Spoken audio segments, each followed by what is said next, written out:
Hello everyone, Nani here. It's Friday, July 4th, 2025. My time flies, doesn't it? Today I'm pulling a really interesting paper from the archives. It's been getting some attention. It's about a problem what I bet has annoyed every single one of us at some point. Let's get right into it. The title is Milne Complexity No Wind Noise Reduction for Audio Recordings. The call is Tapsi 4 graphs 25:7.1820 It's long, as usual with these things. So, what's the big problem this paper is trying to solve? Well, you know that feeling, right? We're outside trying to record a video on your phone. Maybe you're at the beach or on a hike. You think you've captured this amazing moment. But when you play it back, all you hear is this horrible, rumbling, distorted sound that, my friends, is wind noise. It completely ruins outdoor audio recordings. It's this really high amplitude, low frequency noise that just overwhelms everything else. This is a huge hate for all sorts of devices, like our smartphones, action cameras, wearables, you name it. And the big challenge is, how do we get rid of it? Especially in reality on a small device that doesn't have a lot of battery or processing power?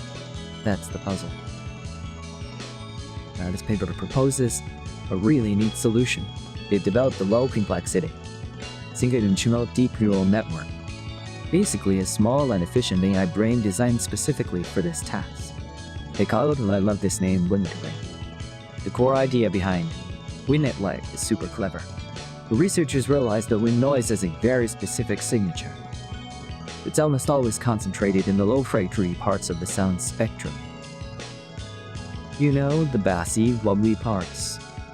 There's barely any wind noise in frequencies above 4 kHz. So, their AI, WindNet Lite, uses what they call a dollar nodal architecture. Think of it like having two specialists.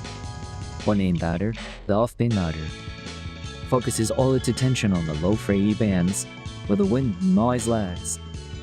This part of the AI is more complex, more powerful, because it's tackling the main problem. The other specialist, the half-band order, handles the half-frequency bands, since there's not much wind noise there. This end louder could be much simpler and use fewer resources. It's a really efficient way to divide and conquer the problem. Oh, and they also looked at two different strategies for the AI. The first one is called wind rejection. And this mode, that tries to directly estimate the good stuff, like the spiritual music. It's like telling the AI, just give me the clean audio. The second strategy is called wind extraction. This one is a two-step process. First, the AI is trained to find and estimate only the wind noise itself. Creates a perfect picture of what the wind sounds like. Then, in the second step, it just subtracts that wind noise from the original recording. It's like surgically removing the noise, and the results show this extraction method is often better, because it causes less distortion to the sound you actually want to keep. How does this compare to other technologies? You might be thinking we already have noise reduction, right? Well, a lot of the older methods use traditional signal processing, and they just aren't as good, especially with something as chaotic as wind. And many of the more modern, powerful AI models are way too big and power hungry to run on a small device like a hair-run action camera. They drain battery in minutes.